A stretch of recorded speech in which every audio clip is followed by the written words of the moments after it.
Home is where connections are made, memories are formed, and ideas are born. And no one knows home better than NFM. Thanks for tuning in to I Am Home, the podcast that goes deeper than trends and dives into what it means to make your house a home.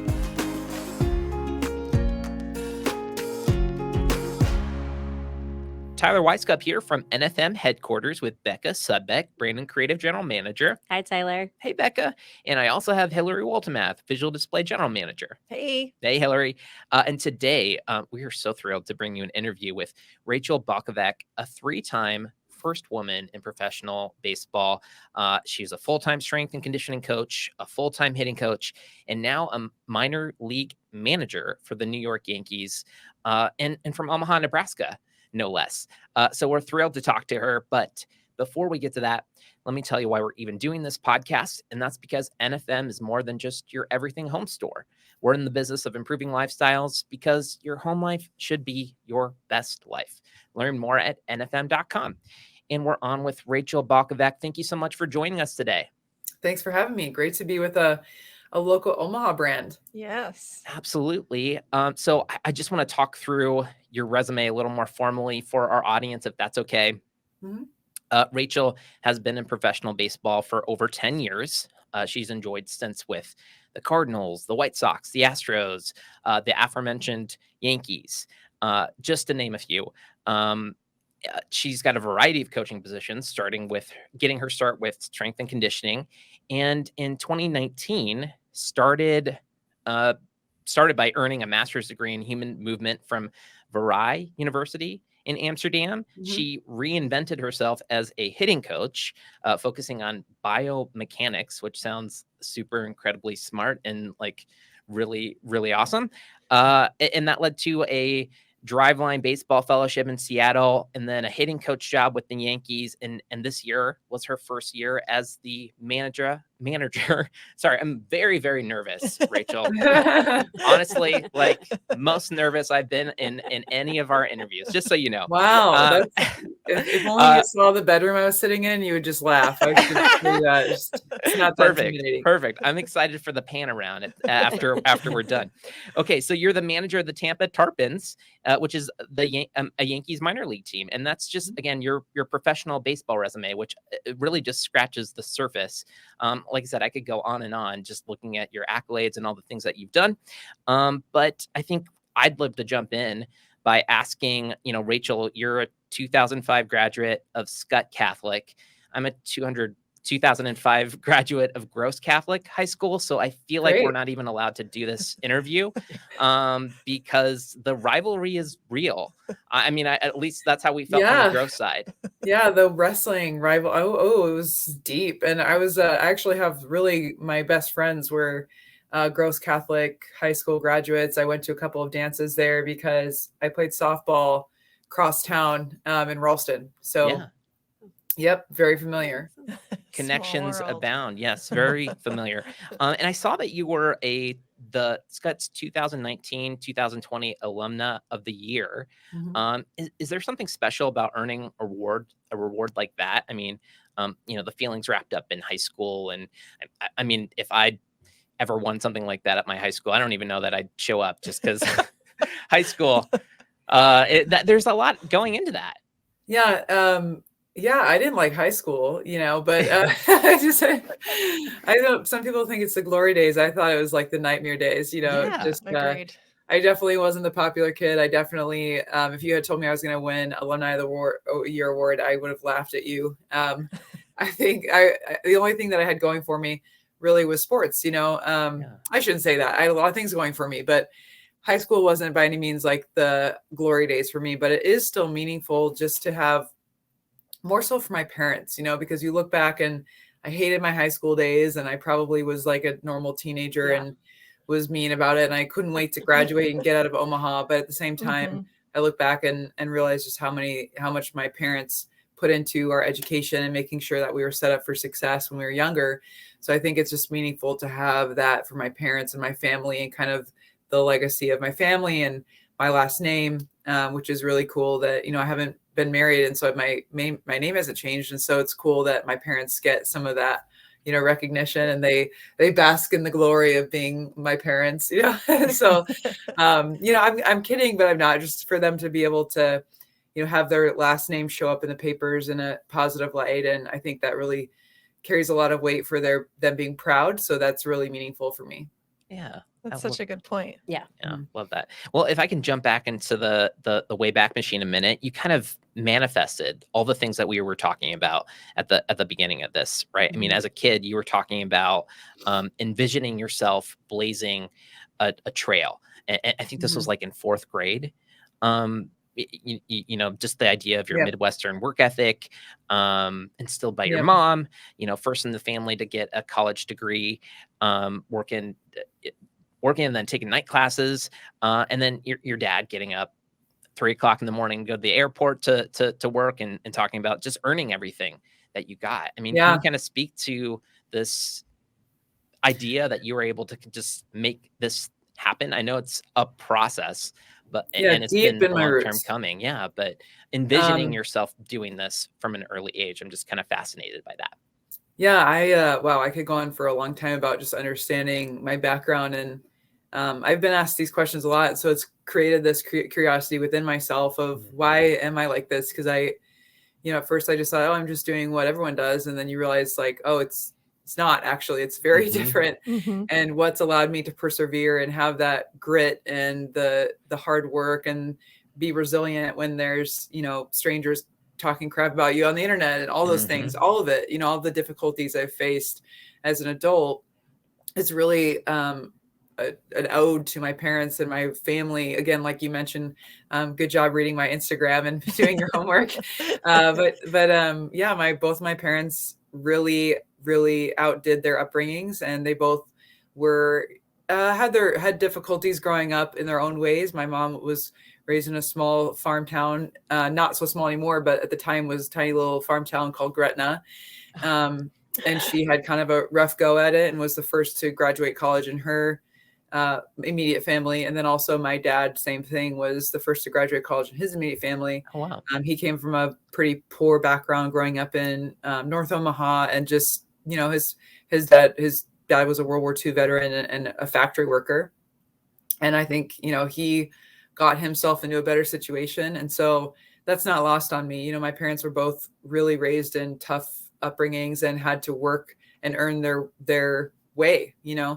It wasn't given to them by any means. And so while I had more than they had, they also raised us like that, and so funny enough, like we were able to go to private schools, but that was because my parents worked so hard to put every dime they had into our education. It wasn't like that was an easy expense for them. That was something that they had to work really hard for.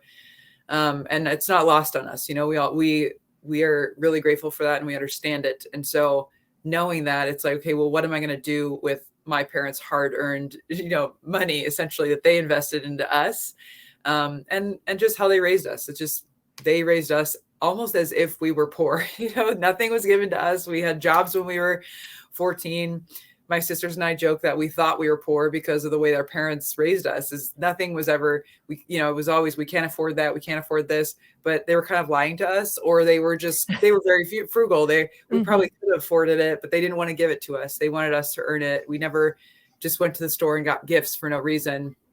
It was always, if you want something, you're going to have to pay for that, even from a young age. So it was babysitting jobs and odd jobs when we were younger. And then we had jobs the first minute it was legal for us to have jobs, I think. And they, we didn't need to have jobs, but they early on taught us how to work and earn what we wanted. And that was just still a very deep value of mine to, if you want something, you're going to have to earn it. And if you want something that's going to be difficult to get, you're going to have to earn it 10 times over to get it. So when I finally got to a point where I hit a roadblock, because I would say my upbringing was easy. I went to private schools and had this great education, and I had no roadblocks. I was not held back by any means when I was younger. But when I did hit the roadblocks in my early, adult years out of college, learning about discrimination and understanding the unwritten rules of where women belong and where they don't belong. By the time I hit those roadblocks, I was already so confident. I was naive to a point where I was like, well, why wouldn't they hire me? I'm amazing. I'm going to do the job. Like, why wouldn't I laughed thinking about myself when I was 22, 23 I was looking up jobs for baseball and finding out that there were no women. And I was like, oh, well, I'll be the first. Like, I just went about my business. I was like, oh, okay, well, I'll just apply anyway, because why wouldn't they hire me? So by the time I reached that point, I was already such a hellion and a hard worker and somebody who just thought, well, if it's impossible, then I'll just outwork everybody and make it possible. So that was definitely a product of my upbringing, my parents' upbringing, where they were raised, their values instilled into me. And something that again, it's not lost on me. It's not lost on me that my great grandparents immigrated here from Europe and all the things that they went through. None of that's lost on me. So it's all in me. It's all my deepest roots, and it's how it drives a lot of my actions today. And I imagine they're so proud, and thinking about, being 14 years old or 15 years old and working while being really active in sports, I imagine was a really important lesson for you too. Oh, and we were like, Mom, none of our friends work, what's going on? And it's just, you look back and you're like, God, I'm so glad I did that, because you just learn time management. You again learn, okay, even if it's this simple, I can remember wanting to buy this t-shirt from the Target ad, and I had it circled for weeks, and I saved up my money to go buy it. And it's like, they could have bought me the $15 Target shirt, but that's not the point. Right. So just the values that they instilled in us were so important. And now, even as a 35-year-old adult, you talk to people and learn about their backgrounds, and it manifests for the rest of their life and how they are able to handle challenges and work through things. And again, I have to give it to good old Bonnie and Jim. Yeah, they have to be so proud. Mm-hmm. And so fast forwarding a little bit, you got into softball as a catcher, got a scholarship to play for Creighton, but sounds like maybe developed the yips, and it was kind of a mental block where you lost your throwing accuracy. Was that something that you actively felt when you were playing? Or how did that happen? Well, mental skills wasn't a thing, when I was in college. And so it wasn't talked about. We didn't have a sports psychologist, or at least we didn't, to my knowledge at the time. When I went to New Mexico, transferred there, I did see a psychologist, but that was like the school psychologist who was, dealing with, I guess, I don't even know, anxieties for studying for tests type of thing. So, not for sports specifically, which I feel like is a whole different ballgame. Sports psychology was really an emerging field, and especially in women's sports, like maybe the football team had one, but we sure didn't. So I didn't really have necessarily the resources, and I'm not even sure my coaches had the resources or information to help me. And so looking back, that was just a really frustrating and confusing thing for me, because I thought it was mechanics, and I think my coaches did too. And so they were trying to fix my mechanics, and it was probably making it worse. Right. So just looking back, I think it's just amazing and fortunate that athletes today have all of the resources they need to get mental help as well, emotional help. Sports performance or performance anxiety in sports is so common. It's so common. But it's still taboo because it's embarrassing, for a basketball player to lose their shot, or a golfer to lose their shot, or, not be able to putt, or tennis. I mean, it's in every sport. It manifests in different ways. But it's embarrassing, because you don't want to, it's a skill you've done your entire life, and you're recruited and you're paid a lot, or maybe, you're paid a lot as a professional. It happens in professional sports all the time. We had a player on our team this year that was dealing with it. And you're paid a lot to do this. And then all of a sudden you can't throw a ball, something you've done your entire life. It's embarrassing. So all that to say, it was something I was aware of, but didn't understand. I knew that it was a problem, but I thought it was something else, and nobody had the answer, and nobody could really help me. And they probably didn't want to say, oh, you have the yips, because that's right. It's kind of this intangible thing that no one can fix. So yeah, it was a difficult time, but I'll tell you this, as a coach now, it's really valuable to say, hey, I struggled with that. I'm not just the uber talented athlete who just was successful and never had any issues and don't even know why I was good. I was just good and talented, and it just worked out. To be able to say, hey, yeah, I struggled with that too, and I completely understand it, is actually a really valuable tool that I have. Yeah, for sure. And, kind of tying back to your previous answer of like persevering through obstacles and challenges just gives you that lived experience that you can't get from a textbook, a class, or whatever. It just like is really adding up to, why you're so successful now. And it kind of sounds like you were still, even through all of that, you still became a leader on the team, and you threw yourself into helping the team in the weight room, and kind of more formally started your coaching journey from that experience. Yeah, I just knew I don't want to over aggrandize anything. I was basically, and I don't mind sharing any of this, it's not painful to me anymore, but I was basically a bench player because my coach could never trust that I wasn't going to throw a ball into center field as a catcher, which is not a good thing, So that kind of pigeonholed me into, the bullpen role, which is obviously at the time, again, embarrassing. You always want to play and be the starting, but looking back and now talking to my teammates, 10, 15 years later, they all kind of joke like, oh, you were intense and you were always the hardest worker and we always looked up to you. And even though I wasn't playing every day, I could still contribute in some ways. And just even if that was a positive attitude and a positive addition in the weight room, or being that hardworking person on the team that kind of keeps everyone accountable and pushes people, is an important role, which again, as a player, you don't want to be that person, but as a coach, you realize how valuable that is and how much you love those players, and how they can really contribute to the overall chemistry of the team. So yeah, it was definitely a tough time, but looking back again, just those experiences are so valuable, and you realize that life after sports is so much longer and bigger and so much more influential that college experience is really just a blip on the screen. Yeah. And the easy route would have, at that point, would have been to check out or give up. That would have been the easy thing to do. But, going the other route probably took, I don't know, an extreme amount of effort to go the other route. And it certainly paid off. And as you mentioned, it led to my career in strength and conditioning because I just became so fascinated and so involved in that side of the training and my sport that it ended up leading to a degree in exercise science and getting my foot in the door in strength and conditioning. Yeah. Well, now the path from here, from the strength and conditioning, helping out the team, it's pretty crazy. I mean, it's been crazy up to this point anyway, but I can't wait for you to write a book so that we can dig into this more so. I'm going to kind of blip through things pretty quick. You got an unpaid, low pay softball coaching internship kind of deal, where you're working 2-3 jobs to help make ends meet. One of your gigs was helping an elderly couple with intimate hygiene in-home care. I mean, it's pretty intense stuff. And but you got a master's in sports administration. Meanwhile, you discovered this love for specifically for minor league professional baseball. So you started pursuing that. But again, it was a long road. We're talking 7 years of traveling, quite a bit of couch surfing. You've got rejection, outright gender discrimination, all these things that you've kind of talked about in previous interviews and things like that. What kept you coming back to coaching throughout all of this versus just leaving to do anything else? Was the pension just that good in the minor leagues? You're just oh, well, I'm set with this pension here, and that's what's driving me.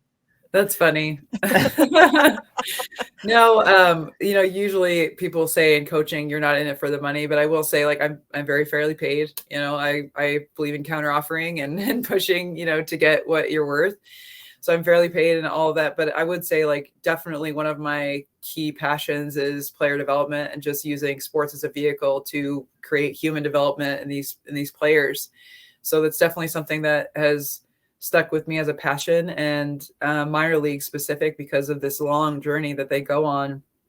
It's really under the radar. I don't think many people, even baseball fans, don't know about the true long journey of the minor league player, especially Latin American players who we sign at age 16 and usually spend 6 to 7 years in the minor league system before you ever see them on television. So that whole journey and process is really fascinating to me. And the business aspect behind all of that is even more fascinating when you consider every team has a full operation in the Dominican Republic. And again, not even baseball fans don't always know that. So it's really this fascinating journey that is really specific to baseball, and no other sport in the US has that. And so it's just something that's always fascinated with me, along with my passion for coaching.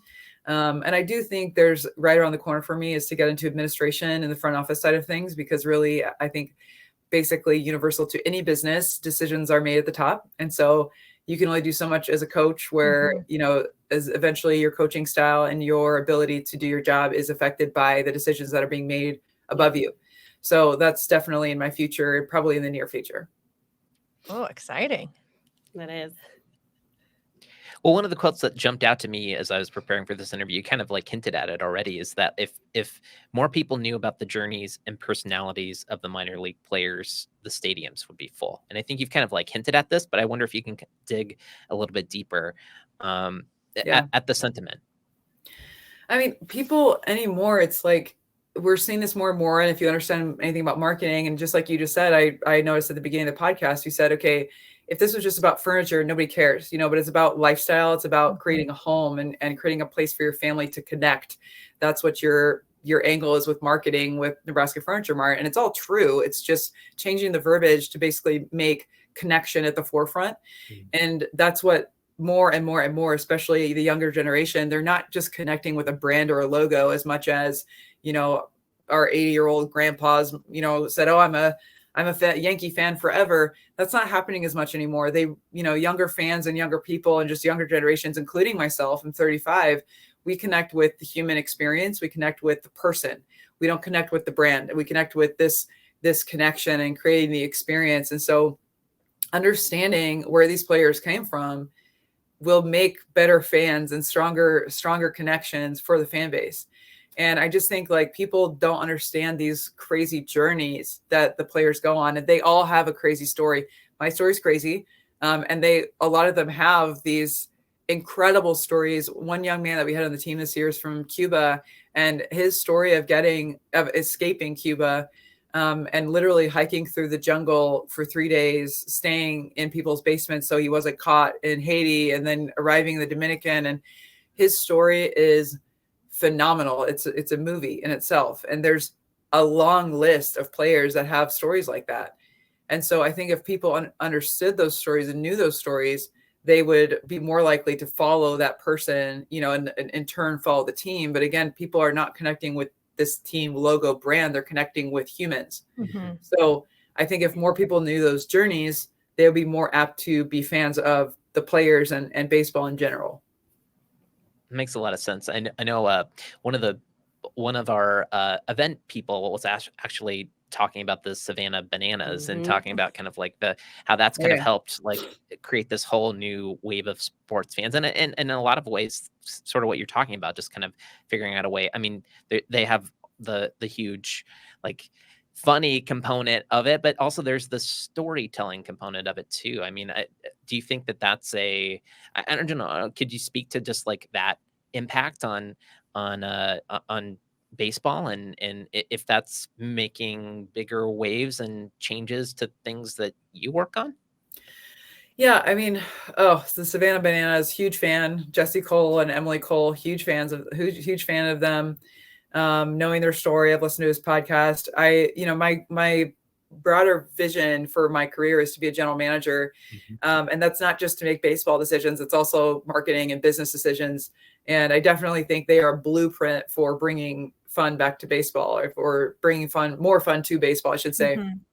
But obviously some of the tactics that they're using aren't going to work in Major League Baseball, but I think the principles are there.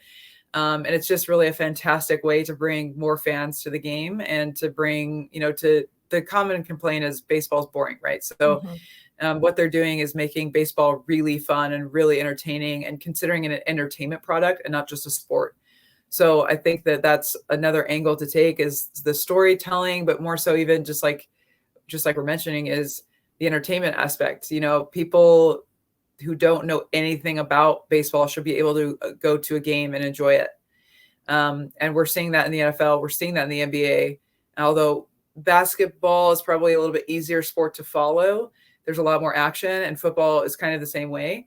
But there are people who don't know anything about football and that are showing up to a game because it's a fun event to go to.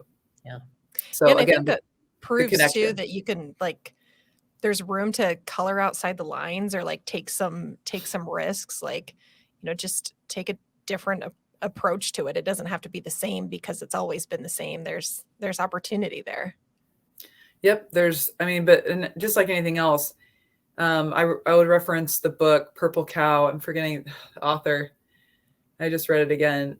Oh, anyway, Purple Cow, great marketing book. He basically says like the purple cow is the unique person in the market, and it's a huge risk because it's either going to be, everyone loves it or everyone hates it. Right. And that's anytime you're going to take a risk, basically for anything in your life, you're risking, failure. If you go the safe route, the non-risky route, you might surely succeed, but it's going to be a smaller success. Mm-hmm. So Sure. the purple cow, concept is it's literally exactly what Jesse Cole's doing. Is it's so unique, it's so different. You're going to turn some people off, and there's going to be people who say, well, that's not baseball, and I didn't, but we don't care about those people. We're trying to get, the younger market and a new broad market. audience. Yeah. Yeah. So it's always just about, like you said, taking that risk and thinking outside of the box is going to upset some people. And then it's also going to really create raving fans. And I also think about just myself that way. I'm a really controversial person. There are lots of people who don't want to see me in a uniform, me managing, coaching, etc. But then there's also the raving fans who are totally on board with it, and it's unique, it's different, and it's creating new fans for the game. Hopefully, women, younger girls to follow the game. So there's anytime you take a risk of any kind, you're going to have that. So I'm obviously a risk taker. Yeah, I think that leads me back to your story and taking a risk, because you're building this great resume in strength and conditioning, and then you from the way the articles read anyway, you said nope, hold everything. I'm going to learn physics and calculus, and I'm going to go to Amsterdam and max out my credit cards to make this work. Sleep on a dumpster mattress. Also, I can afford this brand new master's degree in human movement from for biomechanics, so that you can become a pitching coach. I mean, I know you have this huge belief in yourself. Was that just the route that made the most sense at the time, and you just I guess why why. So at the time there was a huge I was in strength and conditioning, and I was seeing this huge trend of hiring directors and sports science directors from Europe. And there was this huge influx of data science and sports science. Yeah. And there was this really common trend still going on really for American sports entities to hire people from Europe and Australia, because long story short, basically the system there is set up a lot differently, and they have a strong science background and data background. And that's not really how we have a strong coaching background in the States. And that's how kind of our track goes for that career field. So I was seeing that happening. And I also was just understanding that my future might not be in strength and conditioning. It'd be more so in the front office. And so I was like, okay, how do I get from strength and conditioning to general manager? You have to close that gap somehow. To my knowledge, there are no former strength coaches who are current general managers in any sport. So I had to somehow fill that. Yeah. So I thought, okay, if I still want to be in strength and conditioning as a director, I can go back to school in Europe, and that will bolster my resume. But also if I wanted to cross over from strength and conditioning to something else, that would also help me. And so I basically wanted to create options for myself. Furthermore, I'm a woman. And so I knew that I had to, if I wanted to cross over to anything on field, I was going to have to really stand out, because at the time, of course, there were no women in any kind of on-field positions as far as as far as coaching, hitting or pitching or managing. So I just knew yet again that I was going to have to be the purple cow. I was going to have to really stand out for them to have a reason to hire a woman and take that risk.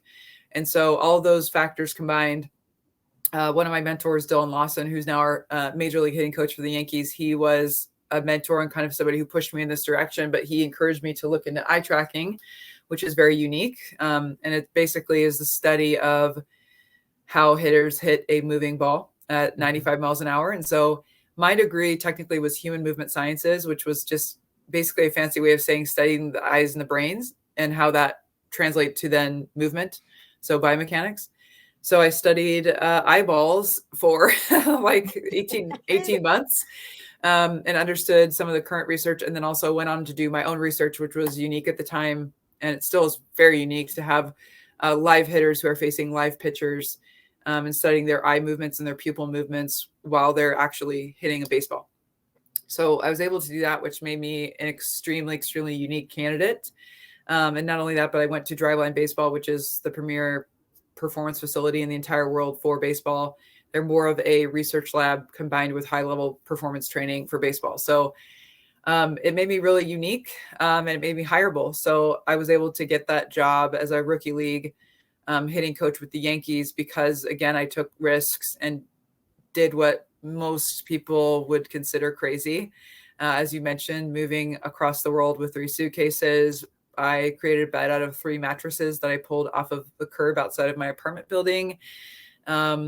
I gave up my entire life savings and maxed out a credit card, and would not advise that to most people, but it was a calculated thing. I knew that I wasn't just being irresponsible with my money. I was doing it for a good reason, and it paid off, and my credit score is fine now. So I kind of knew what I was doing, even though that took reinforcing it and reiterating my reasons to my Midwest parents, who, bless their souls, are used to my risk taking by now. Yeah, makes more sense now that you've explained it that way. I don't even know why I asked the question. Yeah, total sense. It just makes total sense.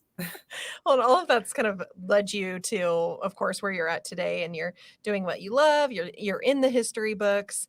And don't know if there's a different way to ask you this, because you talked about it a lot, but you've only taken this mantle, an extra job, being a role model because of the nature of being the first female in this male-dominated industry. What would you say has been the most rewarding part of all of that work? Definitely, as of late, just telling me that the most rewarding part is just being able to do right by my family name. Number one, it's just really cool. It just feels very good. It feels very good to give back to my family and have our name, have that on it. And I just think back to, again, what would my grandpa say? What would my great grandparents say that were immigrants? What would they say? They would just be no way, they might even say women don't belong in sports. I don't know what they'd say. It's just so foreign, so cool to think about. So that's number one. And number two, obviously, is then being able to, every little girl that tells me, that I'm her hero, but more so actually just as much, if not more, I get messages from dads, saying, oh, my little girl is that want to grow up and be like you, or I want my little girl who's 2 years old to grow up and be like you, and she's growing up in a different world because of you.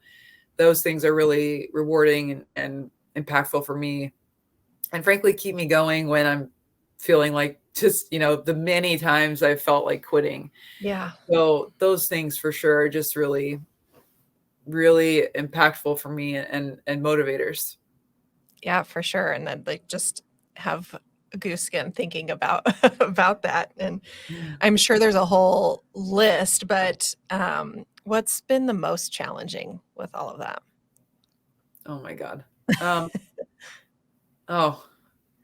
I don't know. It's an overall cognitive load of feeling like people hate you is probably the thing. And it's uncommon and maybe unpopular these days to say, as a white woman sitting here, that I'm, have those feelings, but it definitely is a overwhelming, walking into every room, always thinking, do these people hate me? Do they not want me here? Do I not belong here?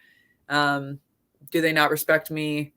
That overall feeling of just I don't really know who's an ally or who's an enemy. Yeah. Even in close circles of people that I've known for a long time, I really don't know what people think of me, and I never will. So I think that cognitive load, there was blatant discrimination, but the worst, and for me personally, it was almost a relief when someone just told me, because I was oh, okay, now at least I know where I stand with you, and I know what's going on here. But it's more so the question mark of does this person really respect me? Are they lying to my face? Do they say I don't belong here behind my back? The overall worldview of what's happening. There's definitely a little bit of now, there's so many women coming into the game. So I get lumped in with the whole, oh, well, you're a diversity hire. You didn't really earn this. And I know that's not true. I know what I did to get here, but not many other people do know, and they don't take the time to find out, because my name gets lumped in with others who are newcomers and who maybe don't have the long resume that I have. So it's just the overall question mark that I will be glad when this is all over to just not have to worry about that at some point. Yeah, I imagine that's exhausting to be in a position where you're constantly having to prove yourself when you've done the work. You're incredibly smart. You've got the skills, but to still have to just be in a constant state of needing to prove yourself would be exhausting. But you know, I, along with many other women, are like really appreciative of this work that you're doing and the change and the difference that you're making. Thank you. Yeah, it's so cool. As a person that has like a little girl myself, like I love stories like this. It's so great. Kind of switching gears a little bit, but we usually like to ask our professional athletes like if they have any superstitions that they play into. And so we've never actually had a chance to talk to anyone involved with baseball. So wondering if you have any personally. If you don't, like, are there any on the team that you can kind of share with us? I'm a really practical person, and I would say I don't believe in superstitions that much. I definitely have like a meaningful necklace that I wear often. So I basically have a kind of two of these. One is shameless plug, my necklace made for me by Borsheim's. Yes. Yeah. So that's something you can purchase that part of the proceeds benefit the Women's Center for Advancement in Omaha that supports domestic violence survivors. So shameless plug. It's this one that I'm wearing says "Take risks." There are other sayings, but I wear this, and then I also wear a basically the exact same necklace, but it has the coordinates of my great grandfather's home in Slovenia, from where the home where he immigrated from. So I just have a meaningful necklace. I wear it all the time, but always in season and stuff. That is kind of just my kind of personal superstition, if you will. But I would say players, interestingly, the thing that has changed, they definitely have their routines that they hold on to them like it's their firstborn child, right? Like I have to do this at this time. I have to do this at this time. I'm not sure if that's superstition as much as it is comfort. But I will say things have changed a little bit because fashion is so important to these players that they always want to have new things. And so you would say earlier, like, oh, my lucky shoes. Like, no, they just want the new shoes. So I'm not sure. I'm just taking a guess that superstitions like those things have probably faded away because it's so important to them to have like the new shoes and the different socks and the different sunglasses. And so I don't know. It's a good question. Their routines, I would say, is something that can't be disrupted and that they hang on to. Do you know, like, so as you guys are getting ready for, I mean, do you know about all of these routines and like you have to sort of do whatever, your pregame stuff around their specific routines to not interrupt that?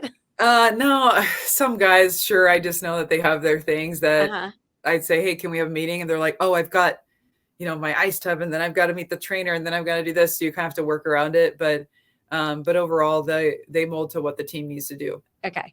Good. Yeah, that would sound like a nightmare if you're I know, right? juggling. Every person has a 12-step routine that we need to make sure that we're 3 hours in advance. No, oh my gosh. Well, for a lot of people growing up, their parents are their first coaches in, whether that's official or unofficial. What about you? Is that, would you consider, Bonnie and it's Jim? Would you consider them your first coach? I mean, my life coaches, but as far as like my softball coaches, they, my mom always says she taught me how to throw because she stayed home with us for 5 to 7 years, I think, when we were younger. But my early coaches really were my softball coaches. Even most impactful probably was Coach Engelkamp at Scott and Coach King. And then my club softball coach, Joe Negretti. And those guys really, aside from my parents, were probably the biggest impact in my life were my high school coaches for softball, who were also very hard on us, really about earning things. And every team I've ever been on, I started out as a bench player and earned my way to a starting spot. And that was really important, again, for me to learn. So those guys were my not my first coaches, but my most impactful coaches, I'd say. What's something that they taught you that you still use today? Oh gosh. I find myself I was a really intense young woman, and just emotional, like really emotional, highs, lows, everything. The highs were really high, the lows were really low, and I would get upset and frustrated and show emotion. And my high school coaches really put a stop to that. I'll never ever forget from my entire life. One time I threw my helmet coming in the dugout, and our club coach from across the field, there were college coaches there watching and everything, and he just screamed from across the field, like I feel like it echoed into the universe. He was like, Balkovec, sit your ass on the bench. You're not coming in for the rest of the weekend. Like across the field screaming. I was so embarrassed. Oh boy. But I can tell you, I never threw my helmet ever again for the rest of my life. And he ended up he played me the next day, but he just pulled me aside and was like, you'll be off the team if that ever happens again. And it just stopped it in its tracks. Mm-hmm. And so something that my parents had talked to me about, but your parents are your parents, and eventually ignore them at times. And my coach just put the fear of God in me, and he embarrassed me in front of everyone. And that's really just how it went. It was like, if you weren't going to be up to the standard on this team, then you're not going to be here. And also, I don't care about your feelings. I'm going to embarrass you in front of everyone. It doesn't matter. If you've been told the standard and that's how we go, then that's how we go. And if you don't hold up to it, you'll be gone. And so that one story was to say, I always like to joke, like the most elite culture I've ever been a part of was my high school club softball team, because it was just really cutthroat, and there's no getting around him. Like yours just wasn't. So girls were cut. It was cutthroat. You had to try out for the team every year. Players wouldn't make it. It was just really a great learning environment for me as a athlete, but also I didn't realize at the time, but also as a coach, of how to really run a tight ship and make sure that things are going the way that you want them. So that's something I continually struggle with, because obviously in professional sports, you're dealing with players who are paid more money and get more opportunities, even if they haven't earned them, and those kinds of things. So something that's really stuck with me forever was definitely learning high standards and how important it is to keep them. That makes a lot of sense. Yeah. I mean, if you're getting just that brain kind of melts at that moment that you're getting kind of called out that way. So I would imagine a lot of people would have the very same experience. You mentioned that we love to talk about families. We've kind of talked about Jim and Bonnie a little bit already. This is one of our favorite questions coming up. What's something that your family did growing up that seemed like totally normal at the time, but seems super weird today? Oh gosh. Let me count the ways. I don't, I would say both ways, basically. Kind of, I already mentioned this, but my parents saved everything. And we used to joke that they were hoarders, but I mean, they're not by any means, but were both raised by Depression era parents. Yep. Sure. And so they literally keep everything. And we joke about all the time. It's so funny. Like there are jars of peanut butter from 1985, on our shelves, and just now my sister has a son who's almost 2 years old, and we are like, where are these baby toys coming from that you've kept for 30 years? To give for your grandson. So just something that seemed weird at the time and still seems funny. And it's a family joke that my parents are hoarders and just keep everything for decades and decades, is just the one thing that's probably really relatable for a lot of people out there. Yeah, I love that one. Can you talk to me about, this is another thing that I read about you, Cheetos night? What is that in your family? Yeah, the Cheetos night. That was our Cheeto party. Was our household was, I don't want to say it was strict. It definitely, we just had a lot of rules, and also my parents were frugal and they didn't go out. We never went out to eat. I mean, if we went out to eat, that was like a national holiday. We were just so pumped that we got to go, to Valentino's Pizza or something. Yeah. So we never went out to eat. We always ate at home, and they would just do little things at home. So we had a Cheeto party every Friday where instead of going out to eat, we had like probably, I think, oven made, pizzas for $3 from the grocery store, and then Cheetos and soda and stuff. And so that was kind of our treat for the week instead of going out to eat as a family. Beautiful. Yeah, What I is like it? that. Multiple types of Cheetos, or did you have to just like stick to one It kind? was like or- the standard crunchy Yeah. Cheetos, and then maybe we evolved to the Cheeto Puffs at some There you point. go. Oh, sure. But yeah, it was pretty standard Cheetos, and then like the TGIF shows, maybe was that a thing? yes. Like Boy Meets World, Full I feel like House. was on there. Yeah. Yeah, Family so we got to like Matters and Full watch House. shows Yep. together. So yeah. Oh, that's so sweet. Beautiful. And one of the other things we're always really curious about, and fitting that you're in your childhood home now, but Mhm. what is well, first, is the home you're in now, is this the house you grew up in? Yep. Okay, very cool. And what is it that, like, is so memorable about that house? Is there anything that sticks out to you? Is it the furniture, the paint? What makes that space so memorable for you? It's like it's a combination of just everything that hasn't changed and has changed. So like we grew up playing in our basement all the time as kids, and so there's just like tons of good memories and funny memories of just my sisters and I fighting and playing, and definitely like our garage, because we were huge sports kids growing up, and so there's still like the bikes that we used from when we were kids that they're saving for grandkids. So they're still there, so the memories are still there. And our backyard was a huge, like we spent so much time in our backyard, our swing set and playing, and our backyard was kind of the central point for a bunch of neighborhood kids. So we have tons of great memories playing. It's probably, so in conclusion, it's really not the house itself, but my sisters and I, the memories that we created playing sports and arguing and getting in fights and playing with the neighborhood kids and stuff in our backyards and our basement. So that's so cool. I love that a lot. So here's a good one. Do you remember when you first decided to decorate your room? What did you do? What was the motif? I remember distinctly having I believe it was Serena Williams poster. Okay, fitting. And then the famous track runner. Oh my gosh, I'm blanking. Maybe not Joyner, a famous African American track runner who had super long nails, and I loved her aura.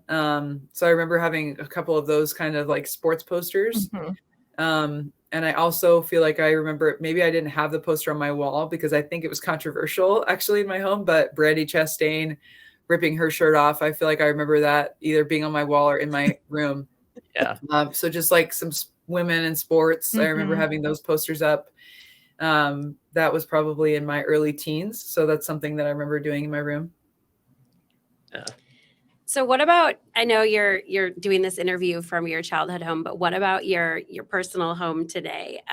We know you're a purposeful minimalist, but at one point sounds like everything you own fit in a Honda Pilot, but tell us about your home now, and what does that being a minimalist mean to you?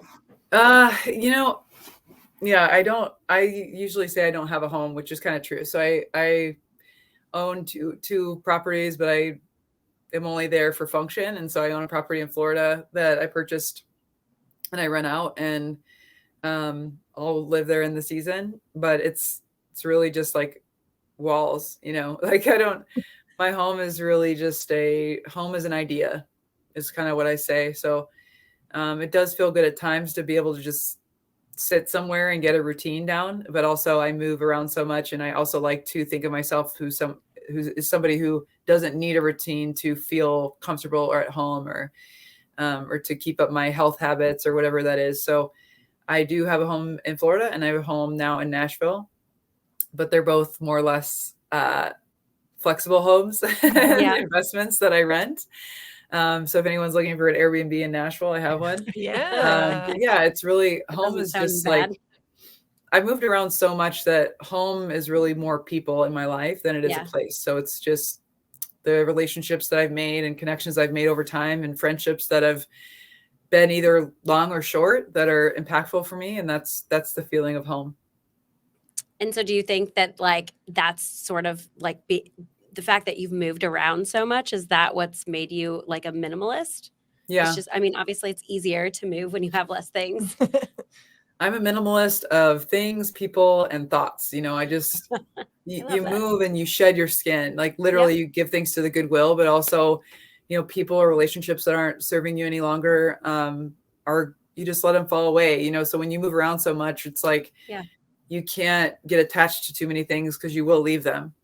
And things are, then you realize that things are just things. And so that thing that you thought was so important, you leave behind in your old home, or you give it to the goodwill, and then you forgot you ever had it. And it just is a good reminder every time I move that they're just things, you know. And realistically, the emotions and the memories that we attach to a thing are just that, right? That's the most valuable part, is the memory and the emotion, and the thing that the impact that it had.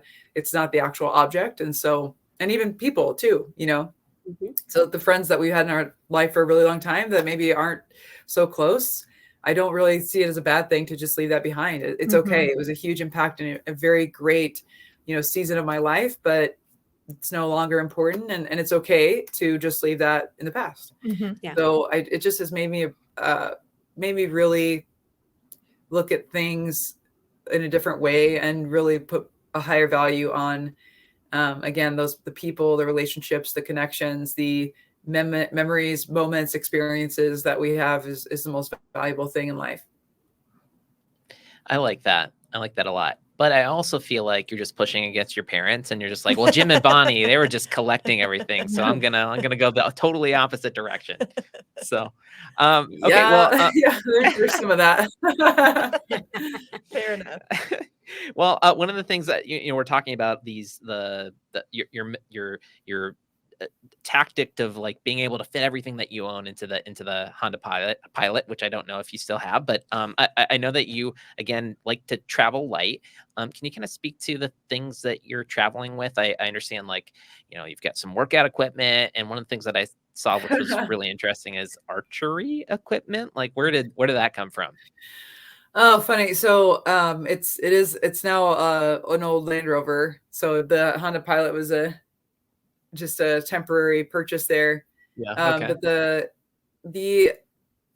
I think what you might be referring to is, so when COVID hit, basically everyone kind of said, oh yeah, like we'll see you in a couple of weeks. And I was like, yeah, right. We're not going to see you in a few weeks. I'll see you next year. Cause I just had a feeling that it was going to be a long time, which it was. So I basically packed up my car, and I, you know, at the time, like you couldn't like see people. So I was planning on, and I did end up basically being in remote areas to be away from people. And there will never be in history a better time to go to national parks and state parks than COVID, because nobody was there.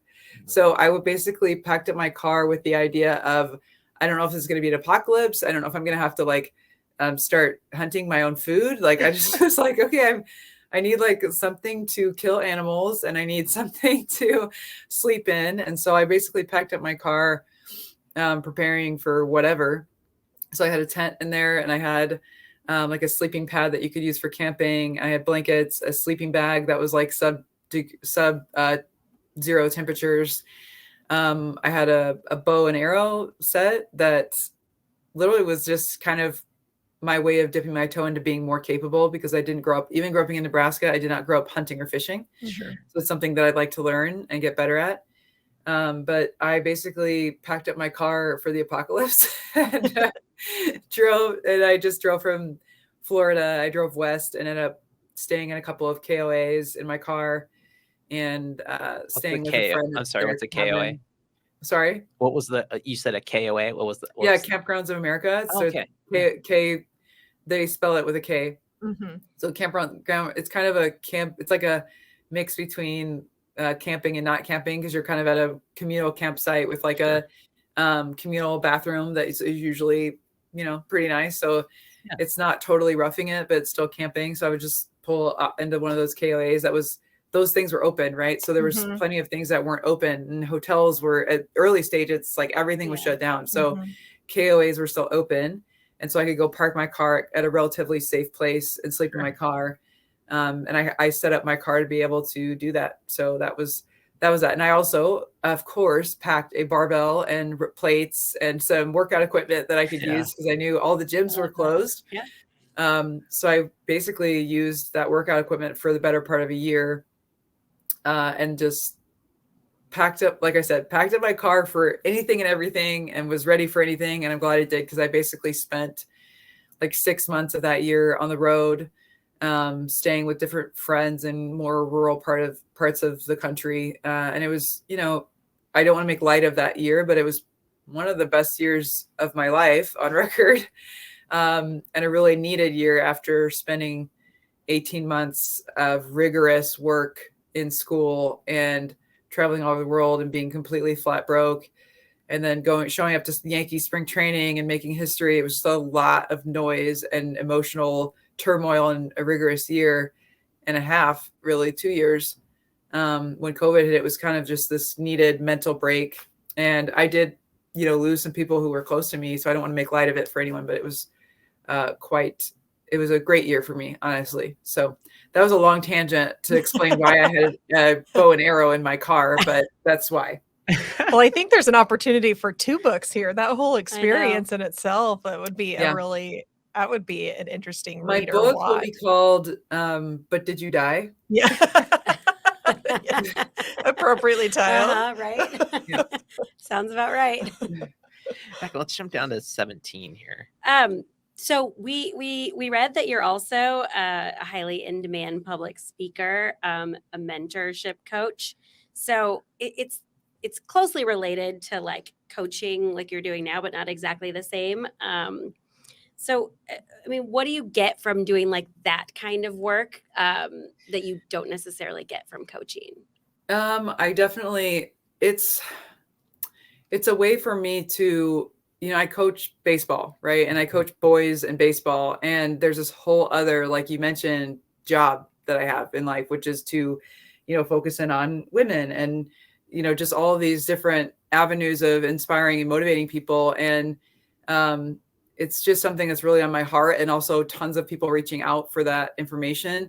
So I just felt like it was a need that needed to be filled. And also I would have these short conversations with young women, and it was never enough, right? I would say, oh, well, you could do this, this, and this. And then they're like, well, how? And I have to explain myself. So I ended up starting a more formal mentorship for women that I work with them one-on-one for a month. And we meet regularly, and I take them through exercises. And also just one of the key components is just how to present themselves professionally with their resume and their cover letter, and how to reach out, and how to handle rejection and being able to follow up, and all of these concepts that have really helped me through my journey. So that's kind of where that came from. I feel like that's so amazing to have that, like, and put that out there, like those gifts and skills that you have, and teach them to other young women. So that's really fantastic. Well, we want to be respectful of your time. I think we've got one last question for you, if you've got a second for it. Sure. You're huge into travel.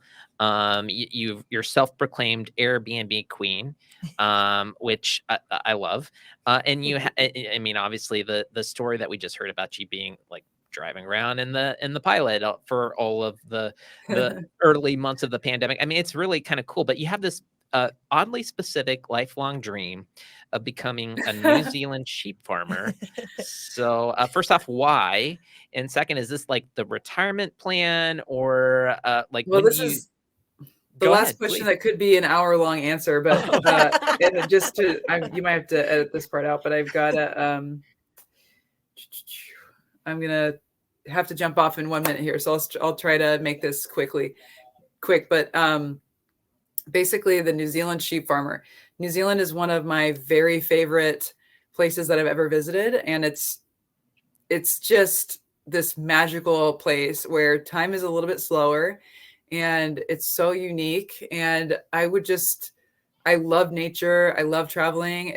You could probably spend a decade in New Zealand and not see everything. And you can continue to see things that you've never seen in your life.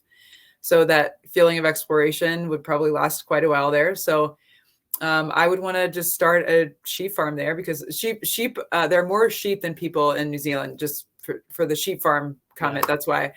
So if you haven't been there, first of all, I highly recommend it, but also like bring your sheep binoculars, because it's amazing how sheep in Nebraska feel just different, than sheep in New Zealand. So anyway, that's where that kind of came from. And I'm really passionate about travel, but I'm also passionate about helping other people have life-changing experiences, take risks, go the extra mile to find that rural area, the place where that they can really disconnect and explore themselves really, and have that introspection, the reflection going on. So all that to say, my dream is to be a sheep farmer, but also to create a sheep farm like Airbnb situation so that I could create experiences for other people. So my sister and I just bought our first Airbnb in Nashville that I kind of live in part-time. So there, we've already started on that track of, we are avid travelers, and I definitely am an avid world traveler, but I also like to create experiences for other people to get out of their comfort zone and go somewhere where they've never been, and come work on the sheep farm, which sounds funny, but I've actually stayed at a sheep farm Airbnb in Australia and got to work on the farm, and it was an absolute blast, and obviously something that was really unique and different for me. So that's where that came from and where it's going. Well, look forward to seeing New Zealand sheep content on your Instagram soon. Yep, there's Australia sheep content was already there, just so you know, so it was already happening. Yeah.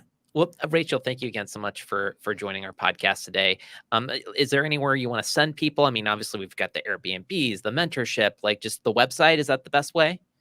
I mostly live on my Instagram, but yeah, my website, I'm there to be contacted. I'm pretty easy to find.